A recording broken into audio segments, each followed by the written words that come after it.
চিন্তা করেছেন? একটা ছাগল মরে গেলে আমরা চিন্তা করি যে কোথায় ফেলবো, টেনশন করি। তাহলে একটা মৃত্যু ছাগলের বাচ্চার দাম আছে, কিন্তু দুনিয়ার দাম নেই। বুজুর্গ দোস্ত, আপনারা জানেন হযরত ওমর ফারুক রাদিয়াল্লাহু তাআলা আনহু, এনাকে আমিরুল মুমিনিন, অর্ধ জাহানের বাদশা বলা হয়। 20 বছর তিনি খেলাফতি রাজ কায়েম করেছিলেন। পার্শ্ববর্তী দেশরা বলছে, আরে ওমর কেমন ব্যক্তি, যার ভয়ে সারা বিশ্ব থরথর করে কাঁপছে। একবার যাও তো খবর নিয়ে এসো।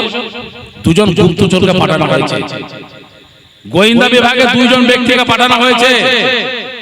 মদিনা গিয়ে বলছে, আয়না মালিকুকুম, তোমাদের বাদশা কই গো? বলছে, লাইসা লানা মালিকুকুম বাল্লানা আমির, আমাদের কোনো বাদশা নেই, বরং একজন আমাদের আমির আছেন। তো সে কই?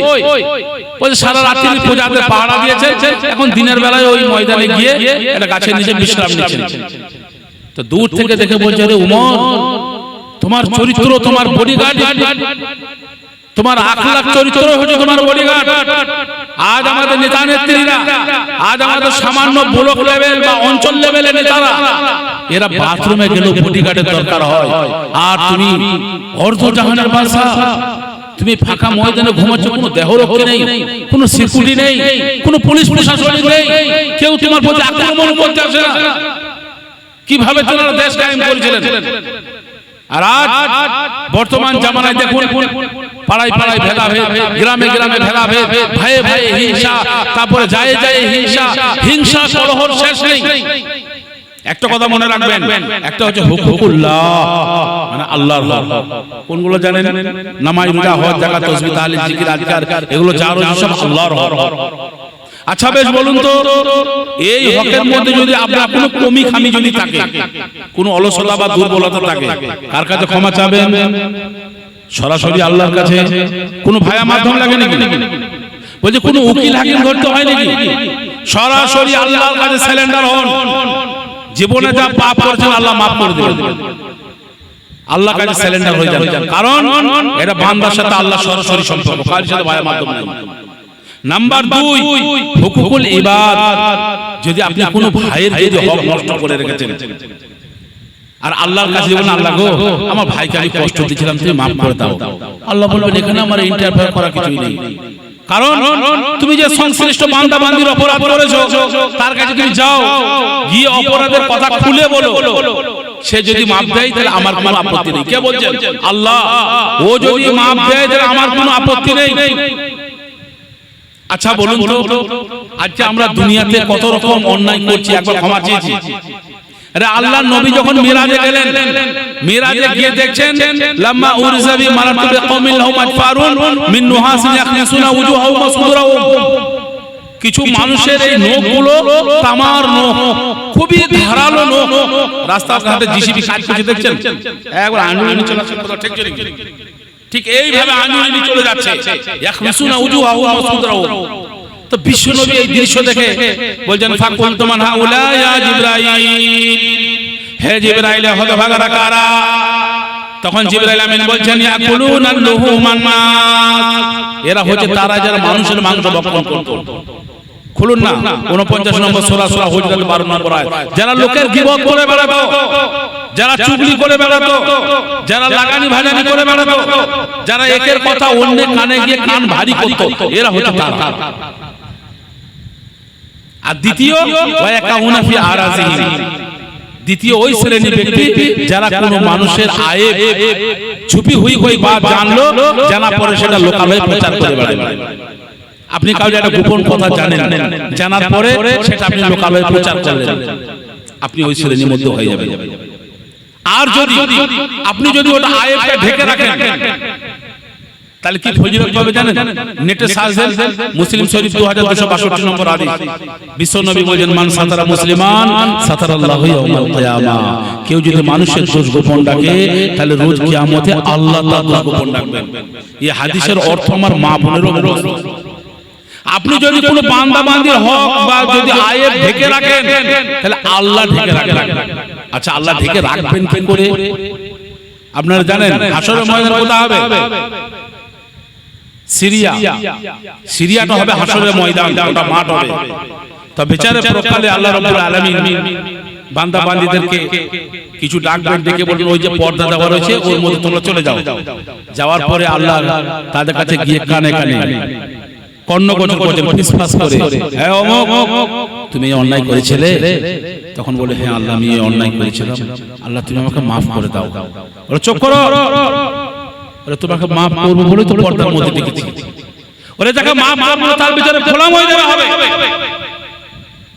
কারণ তোমার মধ্যে একটা বৈশিষ্ট্য ছিল, কোন মানুষের যখন কোনো আয়েব দেখতে, ত্রুটি দেখতে, সেটা তুমি সংগোপনেই রাখতে। তা আজ লক্ষ লক্ষ কোটি কোটি জনতার সামনে থেকে তোমার পাপকে আমি ঢেকে রাখলাম, তোমাকে আমি মাফ করে দিলাম, যাও তুমি জান্নাতে চলে যাও। সুবহানাল্লাহ। তাহলে মানুষের আয়েব ঢেকে রাখা কত বড় সওয়াবের কাজ, খেয়াল দেখেছেন? আর যদি কারি অন্যায় করে আসেন, অন্যায় তো হয়েছে, প্রত্যেকটা আদম সন্তান ভুলের ঊর্ধ্বে নয়, আমাদেরকে ভুল সহকারেই পাঠানো হয়েছে। ভুল আমাদের জন্মগত এবং মজ্জাগত স্বভাব। আমরা বলি নাই যে ভুল করে না সে আবার মানুষ কিসে, সে তো ফেরেশতা। তাহলে মানুষকে ভুল সহকারেই পাঠানো হয়েছে, ভুল হবেই। কিন্তু ভুল হওয়ার পরে যে সিলিন্ডার হয়ে যায়, তওবা করে বান্দার হক নষ্ট করলে তার কাছে যায়, গিয়ে বলে ভাই আমি অন্যায় করেছি মাফ করে দাও, মাফ হয়ে যাবে ইনশাআল্লাহ, সে মাফ করে দেবে। কিন্তু আমরা বলি না, কারণ জানেন এর কারণ আছে। কারণ সারা মহল্লাবাসী আমাকে মসজিদে মাথা হিলেই দেখেছে, সারা এলাকাবাসী আমাকে শুধু হজ করতে উমরা করতে যেতে দেখেছে। আর যদি আমার কিছু অপরাধের জন্য অপরাধের কথা খুলে বলে যদি আমি মাপ চাই, তাহলে আমাকে মাপ দেবে না, বা গ্রামের বা এলাকার মানুষের কাছে আমি একটা একটা তুচ্ছ হয়ে যাবো। আরে ওকে খুব ভালো জানতাম, আর পেটে পেটে এরকম বুদ্ধি, আমি ছোট হয়ে যাব। তাই ক্ষমা চাইতে যাচ্ছে না। বড় দুঃখ লাগে, বাপ মা আজ দীর্ঘ 20 বছর কত হলো কবরে চলে গেছে, এখনো পর্যন্ত জমি জায়গাগুলো ফারায় অংশগুলো এখনো বন্টনা হয়নি। বড় বোন বহু দূর থেকে এসেছে টোটো ভাড়া করে, বড় ভাই যায়, বড় ভাই জমি জায়গাগুলো একটু বন্টনা করে নাও। ছেলেগুলো বাইরে বিদেশে খেটে বেড়াচ্ছে, একটু ব্যবসা বাণিজ্য করতো, ওই জমি জায়গা মোমেলানে আমার বাড়ি যেন সীমানায় পা না দেওয়া হয়। সেদিন বোন কানতে কানতে চলে গেছে। সৌদি আরবে জানেন বাপ মারা গেলে 4 ঘন্টার মধ্যে মোবাইলে মেসেজ ঢুকে যাবে যে তুমি বাপের কত টাকার মালিকানা তুমি হলে, কত টাকা ফারায়েজের অংশ মেরে 4 ঘন্টার মধ্যে মোবাইলে মেসেজ ঢুকে যাচ্ছে। আর আমার বাপ মা দীর্ঘ 20 বছর মতো হলো এখনো কোনো টাল বাহানা। আমি এই কথাটা এই জন্য বলে গেল হুকুকুল ইবাদ, এটা বান্দার হক, জবাব লাগবে, ওখানে জবাব লাগবে, উপায় নেই। আজ বর্তমান জামানাতে অপরাধের কথা খুলে বলে মাপ চাইছি এই জন্যই যে মাপ চাইলে মাপ দেবে না, কারণ এত বড় অপরাধ করেছি যে মাপ চাইলে সে আমাকে ঘুরিন পটপট দেবে। একটা জ্বলন্ত সত্য ঘটনা বলে যাই। এক ব্যক্তি মুমূর্ষু অবস্থা, মানে জাকামদানি শুরু হয়ে গেছে, মানে মরণ ঘড়ি কাছাকাছি। তো পাড়া প্রতিবেশী যেমন দেখা সাক্ষাৎ করতে আসে, সবাই ঠিক এইভাবে আসছে। তো তাদের মধ্যে একজন 45 বছরের আই বুড়ি কুমারী মহিলা, কি বললাম, একজন 45 বছরের আই বুড়ি কুমারী মহিলা, নাম পাকিজা। এ এসছে যে চাচা আমার মারা যাচ্ছে, চাচাকে একবার শেষ দর্শন করে আসিগা। চাচার কাছে এসেছে, চাচা সে মহিলাকে ধরে হাওমাও করে কাঁদছে, বলছে মা তুমি আমাকে মাফ করে দাও, আমি বুঝি আর পারবো না। আর মহিলা চোখ চোখে গল গল করে অশ্রু প্রবাহিত হচ্ছে, বলছে চাচা তুমি কি অপরাধ করেছো যে তোমাকে মাফ করবো না? চাচা বড্ড চালাক, ওই যে নসিহতে শুনেছে অপরাধের কথা খুলে না বললে মাফ হয় না। তো মা গো আমি তোমার কি ক্ষতি করেছি শুনে নাও একবার, তারপর আমাকে মাফ দিও, তাহলে আমার অন্তরটা খালি হয়ে যাবে। বলছে কি ক্ষতি করেছো চাচা? বই দেখো মা, তোমার বয়স যখন 14-15, তখন তোমার বাবার সঙ্গে আমার জমি জায়গা নিয়ে এই বাড়ির পানিপত্র নিয়ে ঝামেলা হয়। তখন থেকে আমি শপথ গ্রহণ করেছিলাম যে এ শালার বিটি বিয়ে আমি কোথাও হতে দেবো না। তারপর থেকে মা তোমার যত নবসবধূ যত বিবাহর পায়গাম আসে আমি এক এক করে ভাঙিয়ে দিই। বলছে হ্যাঁ চাচা কি বলে ভাঙিয়েছিলে? আমি তো কোনো চরিত্রহীন ছিলাম না। বলছে কাউকে বলেছিলাম মেয়েটা ঝগড়েটে, কাউকে বলেছিলাম মেয়েটা চরিত্রহীন, কাউকে বলেছিলাম মেয়েটা দুবার ধরা পড়েছে, কাউকে বলেছিলাম মেয়েটা দুবার বাচ্চা নষ্ট করেছে, এমনকি কাউকে বলেছিলাম মেয়েটা হিজড়ি। এইভাবে মা তোমার বিয়ের বয়সটা পার করে দিয়েছি, স্বামীর সংসার ছেলে ফেলে মুখ দেখা স্বাদ মিটিয়ে দিয়েছি। আজ আমি বুঝতে পেরেছি বড় অন্যায় করেছি, মা তুমি আমাকে মাফ করে দাও। বুজুর্গ দোস্ত, জ্ঞানীগুণী সুধী সমাজ, যে পাখিজা বলে মহিলা একটু আগে চাচার জন্য হাউমাউ করে কাঁদছিল, চাচা যখন অপরাধের কথা খুলে বললো এই মহিলা মাপ দেবে? 45 বছর বিয়ে হতে দেয়নি আর মাপ দেবে? কখনোই দেবে না। বলে মানুষ নয়, এই মানুষ একজন ইবলিশ শয়তান। কারণ মানুষের এইভাবে ক্ষতি করতে পারে। আর মাপ না দিলে আপনি নাজাতও পাবেন না, কোনোভাবে নাজাত পাবেন না। আজ বর্তমান জামানা সব ডিজিটাল হয়ে গেছে, একজনের কাছে ক্ষমা চাবে সেটাও ডিজিটাল। কিরকম ব্যাপার জানেন? মারা যাচ্ছে, জানাজা ময়দানে নিয়ে যাওয়া হচ্ছে। খুব ভালো করে শুনবেন, জানাজা ময়দানে নিয়ে যাওয়ার পরে মাইয়াতের পক্ষ থেকে কোনো ওলি অভিভাবক কি কোনো শুভাকাঙ্ক্ষী আত্মীয় স্বজন জানাজা ময়দানে উঠে বলে আসসালামু আলাইকুম, ভাই প্রত্যেককে মৃত্যুবরণ করতে হবে, চিরস্থায়ী তো আমরা কেউ নই, তো এই ভাইকে আমরা যে বা মাকে এনেছি সকলে খালাস দেবেন। 2 নম্বরে বলে ঋণ দানা থাকলে বলবেন, উপযুক্ত ছেলেরা কি যোগ্যবান ভাই আছে ঋণ পরিশোধ করা হবে। 3 নম্বরে আরেকটা ঘোষণা খুব ব্যাপক হারে চলছে, বিশেষ করে আমাদের বাংলাতে, যে বহিরাগত মেহমান একরাম যেনারা এসেছেন বা যেনারা মাটি কুড়েছেন বা রান্না বান্না কাজে আপনারা নিয়োজিত ছিলেন, কোনো কর্মী ছিলেন, সকলকে খাবার দাওয়াত দিচ্ছি। মানে আমাদের ওই এলাকাতে মানে বিয়ে বাড়ি ভোজের মতন খাবার হয়, বুঝতে পেরেছেন? তা সবাইকে দাওয়াত দেওয়া হয়। এই দাওয়াত রোজা মাসেও জোহরের সময় নামাজ পড়ে দাওয়াত দেওয়া হচ্ছে, বুঝতে পারছেন? রোজা মাসেও আমভাবে দাওয়াত দেওয়া হয়। বুজুর্গ দোস্ত, তাহলে এই দাওয়াত দেওয়ার পর এবার এই যে 3টে কথা আমি খুব সংক্ষেপে বলছি, 3টে কথা যে ঘোষণা করলো, কি বললো? প্রথমে যে ভাই দুনিয়াতে বড় বড় রাজা, বিরাট বিরাট মহারাজা, বিরাট বিরাট ব্যক্তিত্ব জলে এবং স্থলে শাসন চালিয়েছে। নাম জানবেন, লোকমান হাকিমের মতো বাদশা, শাহ সেকেন্দারের মতো বাদশা, জুলকারনাইন নামক বাদশা, যারা পূর্ব থেকে পশ্চিম রাজত্ব করেছিলেন। মেঘ যাতে বসে বসেছিল, সূরা আল কাহফের রয়েছে। কেউ বেঁচে আছে, কেউ বেঁচে নেই। এই ভাইকে যিনি হাজির করা হয়েছে সকলে খালাস দেবেন, এই যে কথাটা বলে খালাস দেবেন। আচ্ছা, আপনি মাপ চাইলেন অথচ স্বীকৃতি নিলেন না।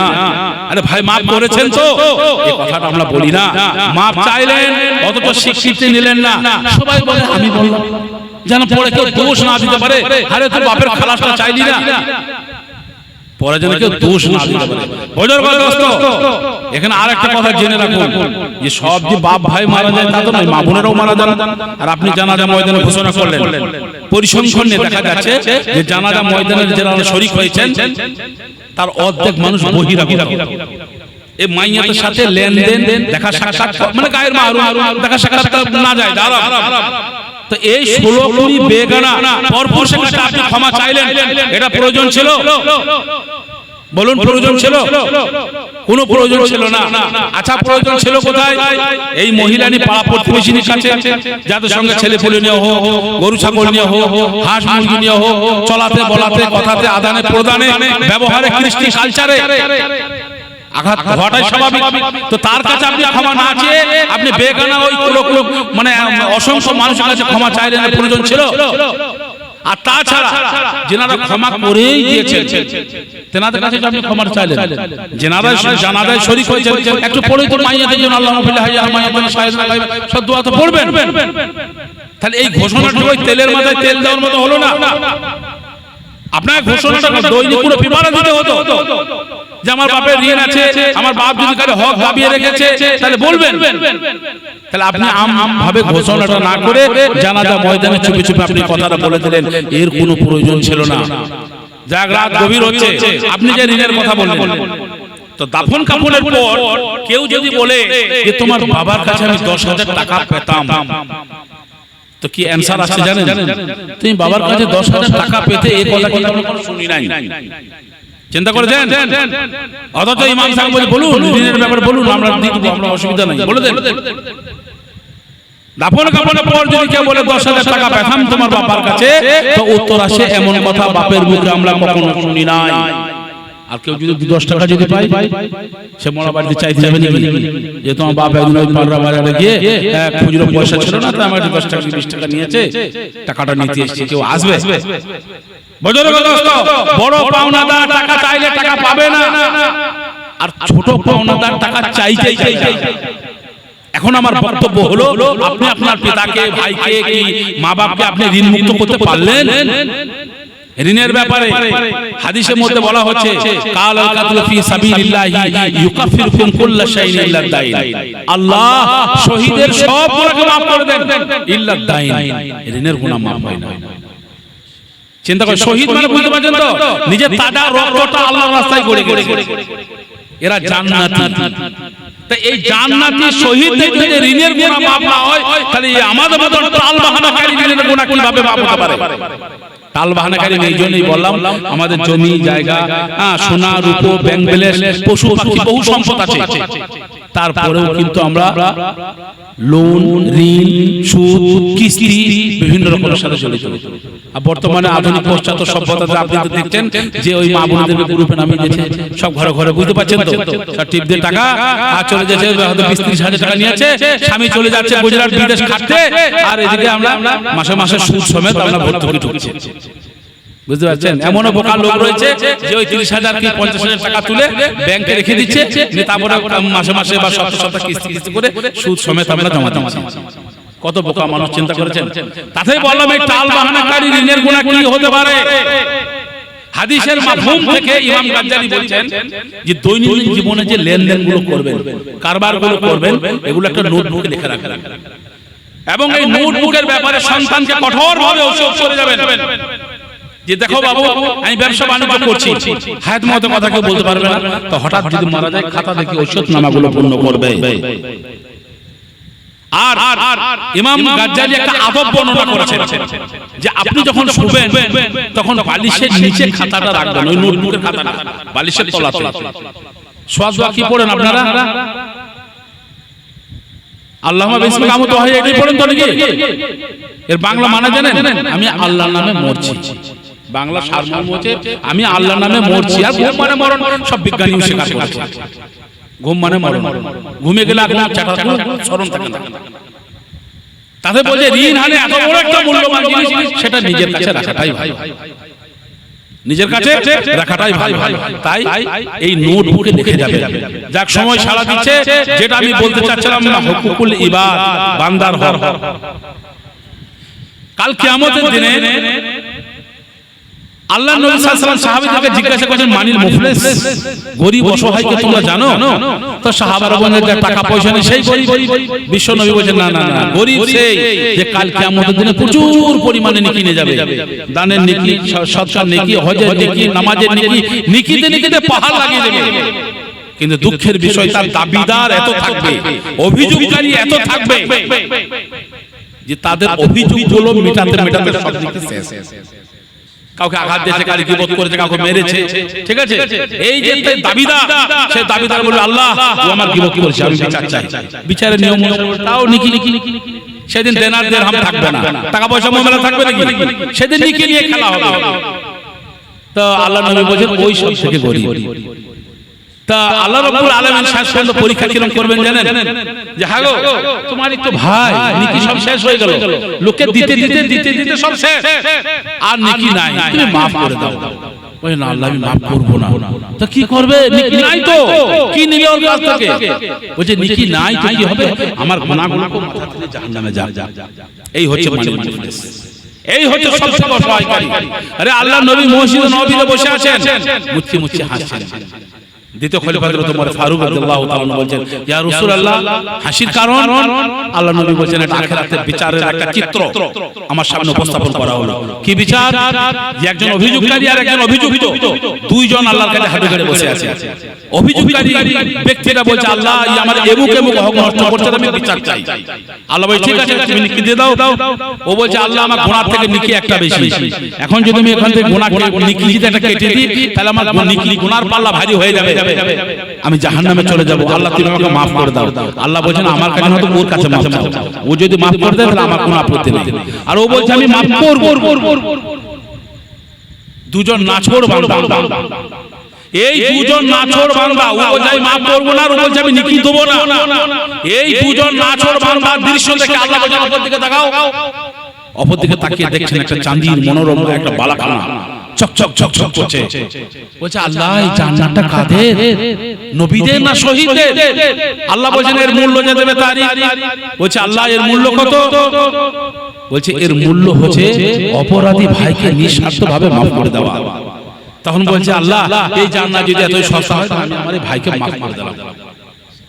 আপনি খুলুন না 3 নম্বর সূরা, সূরা আল ইমরান 134 নম্বর আয়াত, ওয়াল কাযিমিনাল গায়যা ওয়াল আফিনা আনিন নাস আল্লাহু ইউহিব্বুল মুহসিনিন। যারা ক্রোধ রাগ যারা দমন করে আর মানুষকে যারা ক্ষমা করে এদেরকে আল্লাহ খুব ভালোবাসে। এরা আল্লাহর কাছে খুব প্রিয়। কাজেই আখিরাতের খেয়ালটা সব সময় রাখবেন। আজ তো আমরা সব সময় মাল মাল দুনিয়া দুনিয়া করে ছুটে বেড়াচ্ছি, অথচ কবরে মৃত্যু ব্যক্তি ডুবন্ত ব্যক্তি নেই। আমি ডুবন্ত কথাটা কেন বললাম জানেন? ধরুন এলাকাটা প্লাবিত হয়েছে, মানে বন্যা হয়েছে, তুফান হয়েছে, আমরা সব হাবুডুবু খেয়ে যাচ্ছি, নদীর স্রোত আমাদেরকে নিয়ে চলে যাচ্ছে। বাঁচার অনেক চেষ্টা করছি, শক্ত কিছু পাচ্ছি না যেটা ধরে আমি জীবনটা বাঁচাবো। এবার হয়তো সমুদ্রে নিক্ষেপ হবে, ইতিহাসের আমার সামনে একটা বিরাট জলহস্তি দাঁড়িয়ে গেল, আমি কি ছেড়ে দেবো? সেই মুহূর্তে ছাড়বো না, কারণ ওই মোমেন্টে জলহস্তির উপরেই চেপে জীবন বাঁচাবার চেষ্টা করব। ঠিক এইভাবে কবরে মৃত্যু ব্যক্তি ডুবন্ত ব্যক্তি নেই। এই কবরবাসীরা দুনিয়ার আত্মীয় স্বজনের প্রতি তাকিয়ে আছে যে আমার জন্য কি পাঠাচ্ছে। আজ তো আমরা যে দাদারা যে বাবারা যাদের অক্লান্ত পরিশ্রম করে, যাদের হাড় ভাঙা পরিশ্রম করে তাদের যে মহান আদর্শ পেশ করে গেছেন, আজ আমরা তো তাদেরকে ভুলে বসেছি। আজকে আমরা পেরেছি বাবা মায়ের জন্য, দাদা দাদির নামে, আত্মীয় স্বজনের নামে, যাদের আমাদের পেছনে যাদের কুরবানি আছে তাদের নামে এখানে 2 হাত তুলে দোয়া করতে পেরেছি। যদি পেরেছি আলহামদুলিল্লাহ। তাদের নামে কি পেরেছি 2-5 টাকা দান সৎকার করতে? কেউ যদি মাইয়াতের নামে দান সৎকার করে আর সে মাইয়াত যদি ওর আযাবে গ্রেফতার থাকে, তাহলে এই দানের বাদাওলাতে ওর আযাব হালকা করা হয়, কবর প্রশস্ত করা হয়, জান্নাতের বিছানা বিছিয়ে দেওয়া হয়। হয় 2 তলায় বাস করছে, হঠাৎ 10 তলায় চলে গেল। অন্যান্য জান্নাতীরা বলে কিভাবে তুমি 10 তলায় চলে গেলে? তোমার পদোন্নতি, তোমার মারতাবা, তোমার দরজা এত বুলন্দ হলো কিসের জন্য? আচ্ছা আমার ছেলেরা আমার জন্য খালি দোয়া করেছে, 2-5 টাকা দান সৎকার করেছে, তার বিনিময়ে আল্লাহ আমার মর্যাদা বাড়িয়ে দিয়েছে। তাহলে সেই বাবা মাকে আমরা কি করে ভুলে থাকতে পারি যারা আমাদের মুখাপেক্ষী? ইদা মাতাল ইনসান, মানুষ যখন মারা যায়, ইনকাতা আমালুহু, সমস্ত আমল বন্ধ হয়ে যায়, ইল্লা মিন সালাসাতিন, কিন্তু 3খানা আমল তো মরার পরেও কবরে ঝমঝম করে বর্ষণ হয়, কবরে প্রবাহিত হয়। কিন্তু বড় দুঃখ লাগে যে আজ আমরা সে দাদা বাবা বা আত্মীয় স্বজনদের কাজ আমরা ভুলে বসেছি। আজ যদি আপনি আপনার পিতা মাতার জন্য দান সৎকার করে যেতে পারেন, দোয়া করে যেতে পারেন, তাহলে আপনার ছেলেরাও আপনার জন্য করবে। কাজেই এই আমলটা কিন্তু রাখবেন, কারণ আমার কাছ থেকে সব থেকে নেকি পাওয়ার অধিকার হচ্ছে আমার মা এবং আমার বাবা। মুফাসসিরিন ইকরাম বলছেন লোকের গীবত করতে যাবে পারলে মা বাবার করো, কারণ তুই মা বাবার গীবত করবে আর তোমার নেকিটা তোমার মা বাবা পেয়ে যাবে। তাহলে গীবত যদি করো তো মা বাবারই করো, লোকের করো না, কারণ তোমার কাছ থেকে সব থেকে তোমার মা বাবা নেকির একটা বড় আশা করে। তাহলে মা বাপ বা আত্মীয় স্বজন এদেরকে ভুল করবেন না। আর সেই সঙ্গে আজ যে আমরা দুনিয়াদারি করছি, আমাদের কত রকম বালা মুসিবত, কত রকমের রোগ জীবাণু, রোগের তো শেষ নাই, রোগের নামেরও শেষ নাই, কোয়ালিটিরও শেষ নাই, আর ডাক্তারখানা আর আপনার চেম্বারেরও কমই নাই। আপনি সর্বপ্রথম শরীয়তি টিপসটা, শরীয়তি ফর্মুলাটা মানবেন, তারপরে বড় বড় ডাক্তারখানা যাবেন। প্রথমে হয়তো মুখে লাগছে না রে এখানে ধারে পাশে দেখানো যাবে না, একবার সরাসরি ব্যাঙ্গালোর চোখ, ব্যাঙ্গালোর চোখ, পিজি চোখ, একবার ইউএস আমেরিকা পর্যন্ত পৌঁছে গেছে। একবার শরীয়তি ট্রিটমেন্টটা নেন। সিরিয়ার একজন অধিবাসী ছিলেন, বিশ্ববিখ্যাত ডাক্তার, বহু ডিগ্রিধারী ডাক্তার, বলছে 100-এর উপর ডিগ্রি ছিল। এর ডাক্তারের ক্যান্সার হয়েছে। ক্যান্সার হওয়ার পর বিশ্বের বিভিন্ন জায়গায় দেখিয়েছিলেন, ভালো হয় না। ডাক্তাররা বলেছিলেন যে ক্যান্সার গোটা শরীরের সৃজন হয়েছে, মানে ছড়িয়ে গেছে, বাঁচানো যাবে না, তুমি ঘরে যাও, ভালো মন্দ খাও, নামাজ রোজা করো, বাঁচানো যাবে না। মসজিদে সে হাদিস বলছেন দাউ মারজাকুম বিসদকা, সদকা দিলে রোগীর রোগ ভালো হয়। আমার নবী 47 বছর আগে বলে গেছে দান করলে রোগীর রোগ ভালো হয়, তাহলে আমার ক্যান্সার নিশ্চয়ই ভালো হবে। একটা মোটা অঙ্কের সৎকার করলেন, আস্তে আস্তে ক্যান্সার থেকে আরোগ্য লাভ করলেন। ডাক্তাররা জিজ্ঞাসা করলে কিভাবে তুমি ভালো হলে? ওই যে শরীয়তি ট্রিটমেন্ট দিয়ে। তো ভাই সকলের কাছে করজোরে আবেদন, শরীয়তকে ভুল করবেন না। শরীয়তের প্রথম জিনিস হচ্ছে আপনার নামাজ। এই নামাজটা আপনারা সকলে আদায় করেন। নামাজ যদি আদায় না করেন তাহলে পাপ দুনিয়াতে আপনাকে ভোগ করতে হবে। আর দুনিয়াতে অনেক নজির আছে, যেমন দ্বিতীয় খলিফা ওমর ফারুক রাদিয়াল্লাহু তাআলা আমলে তিনি যখন বাদশা ছিলেন তখন রেশনের মাল দিয়েছিলেন, কেরোসিন তেল। এক বৃদ্ধা মহিলা জঙ্গলে জঙ্গলে নিয়ে যাচ্ছে, আরবে মরুভূমি বালি মাটি, পা পিছলে সে মহিলা পড়ে যায় আর তেলগুলো সব আজাড়া যায়, ওই বালি মাটি সব শোষণ করে দেয়। সে মহিলা কাঁদতে কাঁদতে আবার উপরে যে আমার কি হলো হুজুর, সব তেলগুলো পড়ে গেল, আমি কি করবো, খুব কাঁদছি। তোমার বলছে ঠিক আছে, আমি চিঠি লিখে দিচ্ছি, তুমি যে জায়গায় পড়েছো সেখানে তেলটা রেখে দাও। সেখানে রেখে দিয়েছে, যে জায়গায় ভিজে আছে তেলটা টেনে নিয়েছে, শোষণ করে দিয়েছে, তার চিঠিটা যে রেখে জাঁতার মতন ঘুরতে লেগেছে। ঘোরার পর যে তেলটা শোষণ করেছিল জারের মধ্যে ভরে দিল। সে মহিলা আবার ওমরের কাছে, কি লিখেছিলেন চিঠিতে? ওই চিঠিতে এমন কিছু লিখিনি, একটা কথাই লিখেছিলাম যে এ মাটি তুমি যা তেল শোষণ করেছো তাকে ফেরত দাও, যদি ফেরত না দিও তাহলে তোমার ওই জায়গাতে একজন বেনামাজিকে দাফন করবো। তো মাটি বেনামাজিকে গ্রহণ না করার জন্য তার তেলকে সঙ্গে সঙ্গে ব্যাক করে দিল।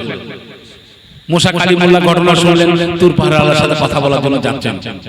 কিছু শুয়োর তারা রাস্তাতে সারকুড়ি জঞ্জাল কেঁচড়া ময়লা যেখানে পড়ে থাকে উল্টো পাল্টা করে পড়ে আছে, আর বলছে আরে মুসা তুমি তো আল্লাহর কাছে কথা বলতে চললে, তা আল্লাহকে বলো না আমাদেরকে যেন একটা ঈমান দেয়, আমরাও তোমাদের মতন ইবাদত করব। এগুলো ইসরাইলি রওয়ায়াত, বলছে কোরআন হাদিস নয়। তো ঠিক আছে আমি বলবো।